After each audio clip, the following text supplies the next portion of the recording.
গল্পকথন by Kallol chapter 2তে আমাদের আজকের নিবেদন অচিন্ত্য কুমার সেনগুপ্তের লেখা যশোমতী।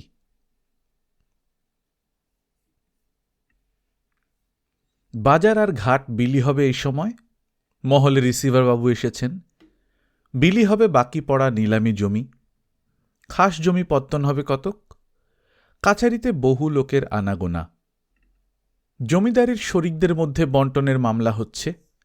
নানান খেচাখেচিতে ডিক্রিয়ার চূড়ান্ত হতে পারছে না। রিসিভার বসেছে। রিসিভারের হাতেই এখন কর্তৃত্ব। সমস্ত কিছু চলছে এখন তার মনিবানায়। আগে জমিদারদের আমলে একটা উশৃঙ্খল তাণ্ডব চলেছিল, অপব্যয়ের আর অপকর্মের।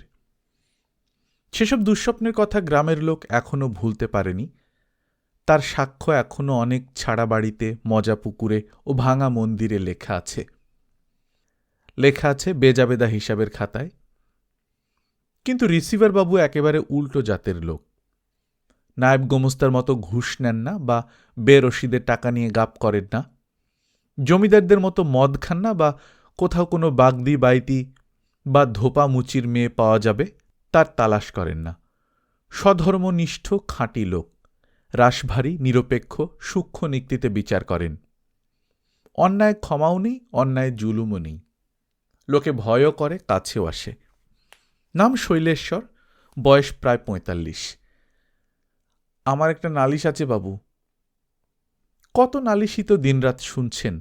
শৈলেশ্বর জমা ওয়াসিলের খাতার থেকে চোখ তুললেন না, বললেন, কি নাম তোর? শ্রীনিবাস ঘাসি। কি হয়েছে? আমার পরিবারকে বার করে নিয়েছে হুজুর। অন্যরকম নালিশ। শৈলেশ্বর চমকে উঠলেন। মুহূর্তে তার দুই চোখে আগুন জ্বলে উঠল। গলায় এলো প্রায় বাজের হুঙ্কার। কে বার করে নিয়েছে? শ্রীনিবাস বললে, দুগ্গচরণ। তাহলেও শৈলেশ্বর আশ্বস্ত হলেন না।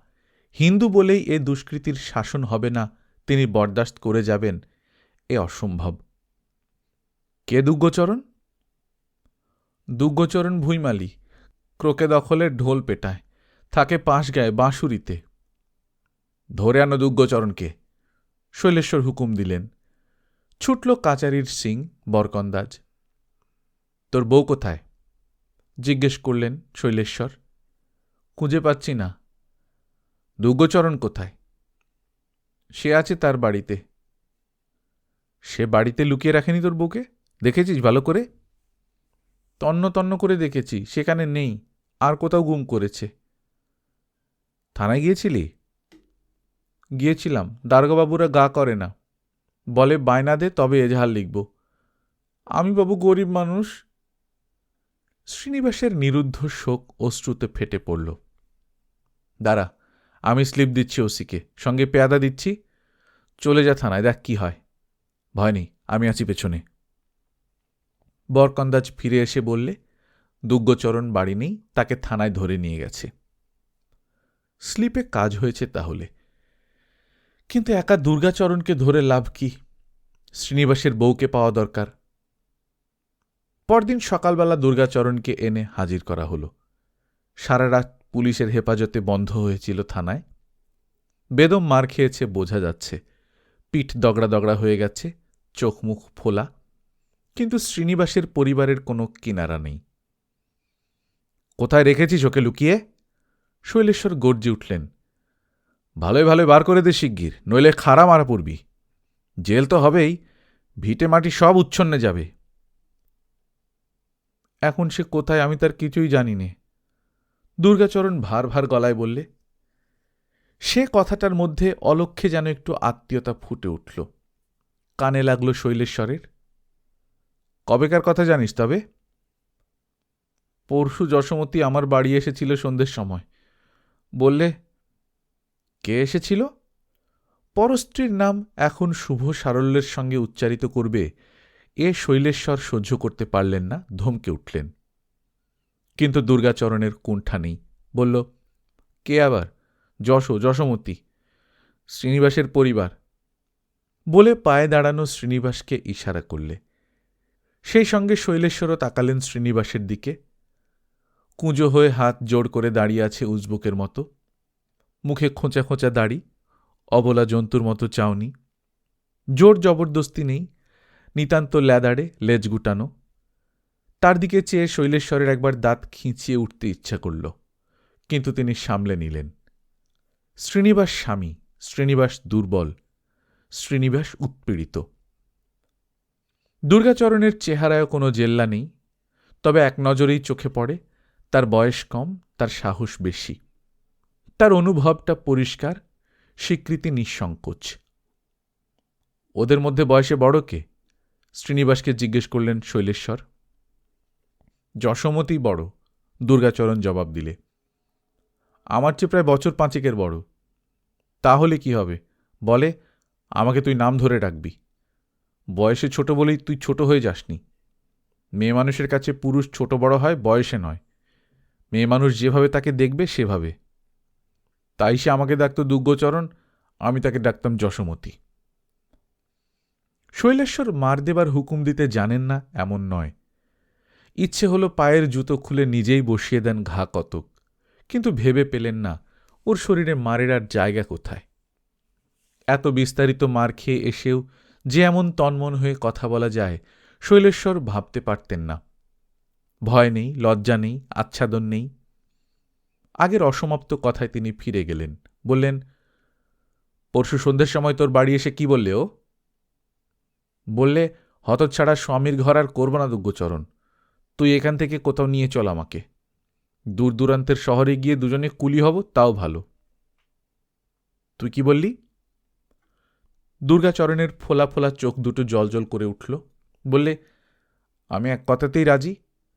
চাষা থাকি কি কুলি হই আমার কি, যদি যশোমতীর সঙ্গে থাকে। আমি শুধু বললাম, এই রাতটা আমার এখানে থাকো, শেষ রাতে ধানখালির ঘাটে গিয়ে স্টিমার ধরব। তোর ওখানে যে থাকবে, বাড়িতে তোর পরিবার নেই? ছিল হুজুর, ভাগ্যিমানি গেল বছর গত হয়েছেন। ভালোই গেছেন বলতে হবে, নইলে মনে বড় দাগা পেতেন। করবার কিছুই উপায় থাকত না। শৈলেশ্বর হিম হয়ে রইলেন।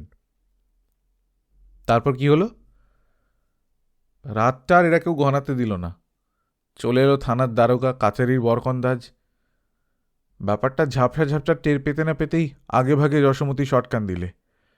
এখন তো দেখতে পাচ্ছি স্ট্রেফ হাওয়া হয়ে গিয়েছে, আমি পর্যন্ত জানি না। তার এই ভনিতায় কান দিলেন না শৈলেশ্বর। কিরকম একটা কৌতূহল হচ্ছিল তার। জিজ্ঞেস করলেন, পুলিশ গিয়ে না পড়লে শেষ রাতেই বেরিয়ে পড়তিস দুজনে? রাত শেষ হবার আগেই বেরিয়ে পড়তাম। ধানখালির ঘাটে না উঠে হেঁটে হেঁটে চলে যেতাম সেই পীরগঞ্জে। যত আগে ধরা যায় স্টিমার, যত আগে নিবিয়ে ফেলা যায় হাতের লণ্ঠনটা। কোথায় যেতিস? তা ঠিক করিনি তখনও, স্টিমারে উঠে ঠিক করতাম।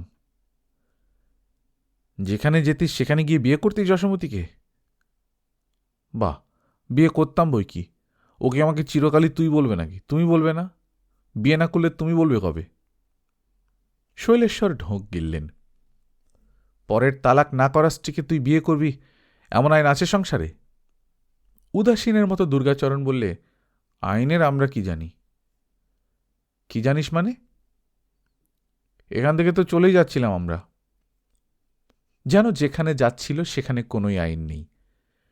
যেখানেই যেতিস লম্বা জেল হয়ে যেত। জেল হয়ে যেত?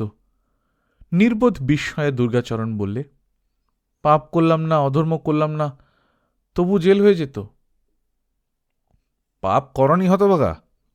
আর সহ্য হচ্ছিল না শৈলেশ্বরের। পরের বউকে স্বামীর আশ্রয় থেকে বার করে নিয়ে যাচ্ছ, সেটা পাপ নয়? ঘাড় ধরে হারামজাদাকে বার করে দিত রাস্তায়। বরকন্দাজের ঘাড় কাতা খেয়ে দুর্গাচরণ রাস্তার উপর পড়ল মুখ থুবড়ে। শৈলেশ্বরের মনে হল শ্রীনিবাসকেই বুঝি ফেলে দেয়া হলো ভুল করে। কিন্তু না, ভুল হবে কেন? শ্রীনিবাস স্বামী, তার কোনো অপরাধ নেই। এখনো যদি খোঁজ দিতে পারি যশোমতীর, জেল থেকে রেহাই পাবি, নইলে রক্ষে রাখব না। খোঁজ তো এখন আমারই চাই। গায়ের ধুলো ঝাড়তে ঝাড়তে দুর্গাচরণ বললে, কিন্তু ওর ছেলের কাছে খোঁজ নিয়েছিলেন? ছেলে? ওর আবার ছেলে আছে নাকি? হ্যাঁ, আছে একটি, 8-9 বছরের। রজবালি চৌকিদারের বাড়ি কাজ করে, খেতালি রাখালির কাজ। আরও 2টি ছিল ছোট ছোট, বছর 2 আগে মারা গেছে পরপর। যে বছর চালের দর হয়েছিল ৮০ টাকা, সেই বছরই শ্রীনিবাস একটু বিদেশ গিয়েছিল টাকার জোটপাট করতে। ফিরে এসে দেখে এই কাণ্ড। এরই মধ্যে মনের মতো নাগর জুটিয়ে নিয়েছে যশোমতী। ডাকো রজবালিকে। কি ব্যাপার, শ্রীনিবাসের পরিবার তোমার বাড়িতে আছে নাকি? সে কি কথা, রজবালির প্রায় ভিড়মি খাবার জোগাড়। তোমার বাড়িতে ওর ছেলে কাজ করে তো, তাকে দেখবার জন্য তোর মা যেতে পারেন সেখানে। কার ছেলে? ও তো আমার ছেলে, আমি ওর পালক পিতা। রজবালি তেজি গলায় বললে, আমি ওকে নগদ 20 টাকায় কিনেছি, শ্রীনিবাসই বেচেছে হাতে ধরে। কথাটা সত্যি, শ্রীনিবাস অস্বীকার করতে পারল না। দুর্ভিক্ষের বছর বেচে দিয়েছিল সে ছেলেকে, যাতে সে না মরে, যাতে দুটি তারা বাপে মায়ে খেতে পারে দুদিন। না, এখনো মসজিদে কলমা পড়ায়নি ছেলেকে, নাম আগের মতো সেই প্রহ্লাদই আছে। বেশ, টাকা ফেরত দিচ্ছেন শৈলেশ্বর, সুদও দিচ্ছেন কিছু, বাপের কাছে পাঠিয়ে দিক প্রহ্লাদকে। আইন কানুনই ছিল না, তখন আবার দান বিক্রি কি? সে দুঃসময়ে লোকের বুদ্ধি বিবেচনায় লোপ পেয়ে গিয়েছিল। শ্রীনিবাসও সব হাড়হাবাতের দলে। তার ঘর বাড়ি রুটি রুজি সব তছনছ হয়ে গিয়েছে, তাকে আবার দাঁড় করিয়ে দিতে হবে, ফিরিয়ে দিতে হবে তার ছেলে, ফিরিয়ে আনতে হবে তার পরিবার। রজবালির আপত্তি নেই, কিন্তু আপত্তি প্রহ্লাদের। বাপের কাছে কিছুতেই সে ফিরে যাবে না। কেন? মা বারণ করে দিয়েছে। শৈলেশ্বর অবাক হয়ে তাকিয়ে রইলেন। যে বাপ ছেলেকে খাওয়াতে পারে না, টাকার জন্য ছেলেকে বিক্রি করে দেয় মুসলমানের কাছে, মা বলেছে সে বাপ বাপই নয়। বড় তেজের কথা। এ তেজ সে নিশ্চয়ই শ্রীনিবাসের থেকে পায়নি, পেয়েছে যশোমতীর থেকে। কেমন দেখতে না জানি যশোমতীকে, এতক্ষণে এই প্রথম শৈলেশ্বরের মনে হল। মাকেও বিক্রি করে দিয়েছিল 2 বার, আগাম টাকা নিয়ে এসেছিল ব্যাপারীদের ঠেঙে, কিন্তু মা যায়নি, নড়েনি বাড়ির দরজার ছেড়ে। কারা তারা? রহমালি আর কাঞ্চন, বললে দুর্গাচরণ। ডাকো তাদের। তারা এসে বললে খবরটা মিথ্যে নয়, 2বার দুজনের কাছে বউ বেচে টাকা নিয়েছে শ্রীনিবাস। টাকা নিয়ে শটকান দিয়েছে, কিন্তু তারা দখল পায়নি যশোমতীর। দখল নিতে গেলে বারে বারে ঠেকিয়ে দিয়েছে দুর্গচরণ। গরু বেচে, ধান বেচে, জমি বেচে কিস্তিতে কিস্তিতে টাকা শোধ দিয়ে দিয়েছে, তবু বিপথে যেতে দেয়নি যশোমতীকে, ভিক্ষুকের অধম হতে দেয়নি। তাই তো যশোমতী একদিন বললে, আমাকে তুই বিয়ে করে ফেল দুর্গ, আমার জন্য আর কত খেসারত দিবি?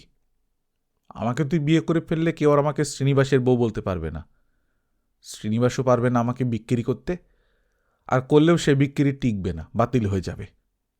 দুর্গাচরণের মুখ উজ্জ্বল হয়ে উঠল। তাই বলে পরের স্ত্রী তুমি আত্মসাৎ করবে? এটাই বা কোন সৎপথ? শৈলেশ্বর হুঙ্কার ছাড়লেন। এই হারামজাদা বলে কি অসম্ভব কথা, বার করে দে ঘাড় ধরে। দুর্গাচরণ আবার ঘাড় ধাক্কা খেল। যে যাই বলুক, শ্রীনিবাসকে আবার তিনি জায়গা করে দেবেন। বানচাল নাস্তানাবাদ হয়ে গিয়েছিল সে, আবার ফিরিয়ে দিবেন তাকে শক্ত ভিত্তির আশ্রয়।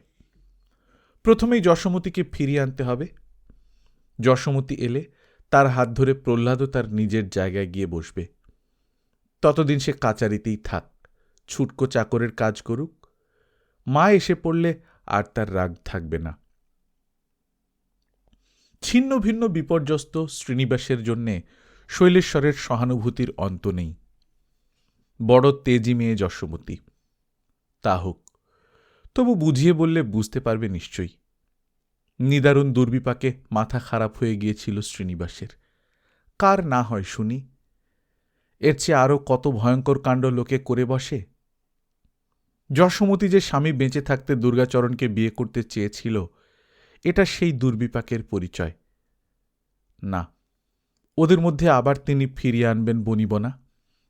শ্রীনিবাসকে মহলের 8 প্রহরী করবেন, কিছু জমি দেবেন চাকরান, নতুন করে ঘর তুলে দেবেন ওদের, ওদের জীবনে নিয়ে আসবেন শক্ত অব্যাহতি।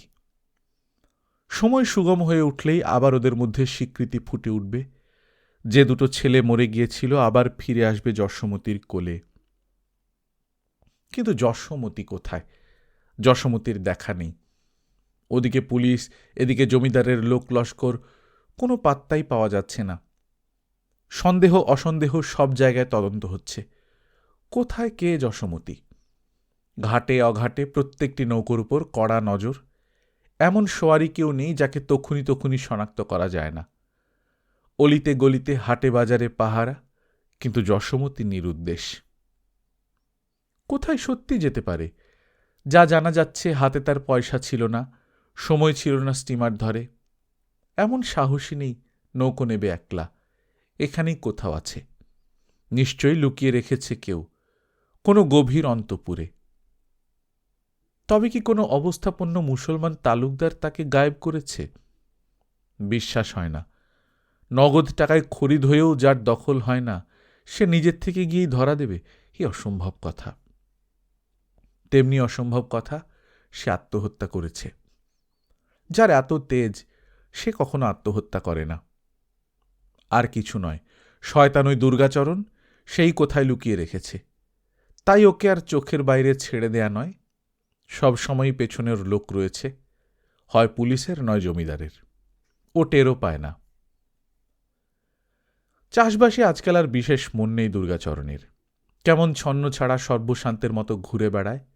কোথায় কি খায় না খায়, বড় কাহিল হয়ে পড়েছে। ঘরে না গিয়ে মাঝে মাঝে বাইরে পড়ে থাকে। আর সব খবর নিয়মিত রিপোর্ট হয় শৈলেশ্বরের কাছে। তবু সন্দেহ নেই, এই দুর্গাচরণ থেকেই সন্ধানের সূত্র পাওয়া যাবে।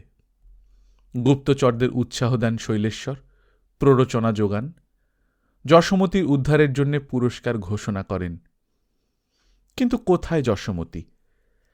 মাঝে মাঝে উড়ো খবর আসে, আজ নাকি ইয়াকুব গাজীর পুকুরে ওকে কে স্নান করতে দেখেছে। আরো জালির উঠোনে ওর শাড়ি শুকুচ্ছে নাকি আজ, কিংবা আজ নাকি আতাহার মিয়ার খোলেনে ও ধান কুটছে। ডাকো ইয়াকুবকে, তলব দেও আতাহারকে, আরো জালিকে ধরে নিয়ে এসো। সবাই প্রথম বাক্যে অস্বীকার করে। তার চুলের ডগা, চোখের পলকটিও কেউ দেখেনি। হ্যাঁ, পুলিশ তদন্ত হোক, তন্তুমাত্র প্রমাণ পাওয়া যায় না। তবু আশা হারান না শৈলেশ্বর। যেরকম জাল পেতেছেন ঠিক সে ধরা পড়বে। ঠিক আবার তাকে তিনি মিলিয়ে দিতে পারবেন স্বামীর সঙ্গে। তাই তিনি শ্রীনিবাসকে নতুন কাপড় জামা কিনে দিয়েছেন, রেখেছেন পরিষ্কার ফিটফাট করে। কাচারিতে চাকরি জুটিয়ে দিয়েছেন একটা। তার জীবনে এনে দিয়েছেন একটা ভদ্রতার পরিবেশ, স্বামিত্বের মর্যাদা। এবার এনে দেবেন স্ত্রীর প্রেম, গৃহবাসের শান্তি।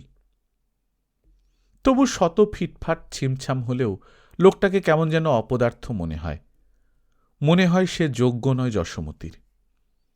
যোগ্যতার প্রশ্ন কি আর ওঠে? সে স্বামী, এখন ওঠে অধিকারের কথা। মাঝে মাঝে তার সঙ্গে গল্প করেন শৈলেশ্বর। একটু বা নিঝুম নিরিবিলিতে খুঁটিয়ে খুঁটিয়ে জানতে চান তার গেরস্থালির ইতিহাস। একবার ইচ্ছে করে প্রশ্ন করেন, কেমন দেখতে যশোমতীকে? মুখের থেকে ফিরিয়ে নেন প্রশ্নটা। ভয় হয়, লোকটা যেমন মিথ্যেবাদী, হয়তো বলে বসবে কদাকার, জঘন্য। স্ত্রী বলেও বিন্দুমাত্র তার মায়া হবে না। কিন্তু শৈলেশ্বর অনুভব করেন, যার এত তেজ, যার এত জ্বালা, সে সুন্দর না হয়ে যায় না। সে সৌন্দর্য বোঝে শ্রীনিবাসের সাধ্য কি। যশোমতীকে যদি পাওয়া যায়, তবে তাকে তিনি পাশের হাজত ঘরে রেখে দেবেন এক রাত্রি। অন্ধকারে গিয়ে চুপি চুপি আলো জ্বালাবেন। দেখবেন তার সেই তেজ, তার সেই জ্বালা। অধিকারের প্রশ্ন কি আর ওঠে? তিনি প্রভু। এখন ওঠে আধিপত্যের কথা। শৈলেশ্বর ভয় পান, কিন্তু প্রভাত তো হবে। স্বামী পুত্রের চাকরি হয়েছে, জমি হয়েছে, ঘর উঠেছে। দিনের আলোতে চোখ মেলে দেখবে না যশোমতী? তার জীবনের সমস্ত রাত্রি সে মুছে ফেলবে না? স্বপ্ন দেখছিলেন শৈলেশ্বর। চর এসে বললে যশোমতীকে পাওয়া গেছে। শৈলেশ্বর চমকে উঠলেন। বিশ্বাস করবেন কিনা বুঝতে পারলেন না। এখানে নিয়ে আসব? এখন মোটে সন্ধ্যা। শৈলেশ্বর গলা নামিয়ে বললেন, এখন নয়, মাঝরাতে। মাঝরাতে ফরাসে চুপচাপ একা বসেছিলেন শৈলেশ্বর। উচ্চ শিখায় লণ্ঠন জ্বলছে তারই প্রতীক্ষার মতো। তুমি যশোমতী? জিজ্ঞেস করার দরকার ছিল না। শৈলেশ্বর এক পলকেই তাকে চিনতে পেরেছেন। কিন্তু তার কপালে সিঁদুর, ডগডগে সিঁদুর, ওইটাই তার তেজ। আর তার চোখেও কি জল? না, ওইটাই তার অপূর্ব জ্বালা। জয়ী হয়েছেন শৈলেশ্বর। অনুতপ্ত হয়ে যশোমতী তার স্বামীর আশ্রয়ে আনুগত্যের অভিজ্ঞান নিয়ে ফিরে এসেছে। তবু এই সৌন্দর্য আস্বাদ করে এই যোগ্যতা শ্রীনিবাসের নেই, হয়তো অধিকারী নেই। চর কাচারিরই পেয়াদা শৈলেশ্বর হুকুম করলেন, একে হাজত ঘরে বন্ধ করো। ঘর খুলল পেয়াদা, ঝাড় দিয়ে ধুলো ঝাড়ল, নতুন একটা লণ্ঠন জ্বালল মিটিমিটি। তোমাকে আজ রাতে ওইখানে থাকতে হবে, বললেন শৈলেশ্বর। ওই নোংরা ঘরে শুকনো মেঝের উপর? পান খাওয়া ঠোঁটে হাসল যশোমতী। তার চেয়ে আমার ঘরে চলুন, নরম লেপতোষক কিনেছি। তোমার ঘর? শৈলেশ্বর যেন চাবুক খেলেন। হ্যাঁ, আমি যে ঘর নিয়েছি খালপাড়ে। খালপাড়ে? হ্যাঁ, যেখানে খারাপ মেয়েদের বস্তি, চেনেন না? আপনারাই তো জমির খাজনা পান। কেন, সেখানে কেন? শৈলেশ্বর চেঁচিয়ে উঠলেন। তাছাড়া আর কোথায় যেতে পারে যশোমতী? কোথায় গিয়ে সে মুক্তি পেতে পারে সত্যহীন স্বামিত্বের দাবি থেকে? জমিদার আর পুলিশ তার জন্য আর কোথায় জায়গা রেখেছে? আর কোথায় তার আশ্রয়? তাড়া খাওয়া ইঁদুরের মতো সে ঢুকে পড়েছে আস্তা কুড়ে। কোনো ঘাটেই নোঙর ফেলতে না পেরে সে ডুবেছে পাঁকের মধ্যে।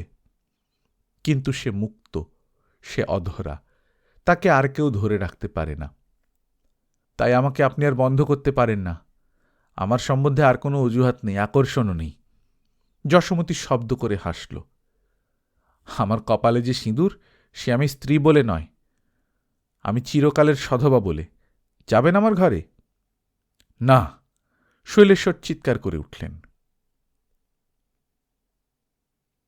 অনেক রাতে যশোমতীর বন্ধ ঘরের দরজায় কে আঘাত করল। কে? আমি দুগ্গচরণ। মদ খেয়ে এসছিস? মদ খেয়ে না এলে ঢুকতে দেবো না, আর 8 দিনের মতো তাড়িয়ে দেবো। না, মাইরি বলছি, ঠেসে টেনে এসেছি আজ, জড়ানো গলায় বলতে লাগলো দুর্গাচরণ। দাঁড়াতে পারছি না, টলে টলে পড়ছি। দরজা খুলে দে শিগগির, নইলে মাথা টুকে টুকে দরজা ভাঙব। না, ভুল নেই, মাতাল হয়ে এসেছে দুর্গাচরণ। যশোমতী দরজা খুলে দিল। গল্পকথন বাই কল্লোল চ্যাপ্টার 2 আপনারা শুনছিলেন অচিন্ত কুমার সেনগুপ্তের লেখা যশোমতী। আমরা নিয়মিত গল্প পাঠ করে শোনাচ্ছি। আপনারা যারা প্রথমবারের মতো শুনছেন, কাইন্ডলি সাবস্ক্রাইব করে নেবেন। গল্প পাঠ ভালো লাগলে বন্ধুদের সঙ্গে শেয়ার করবেন। নিজে ভালো থাকবেন, আশপাশের লোকজনকে ভালো রাখবেন। টাটা।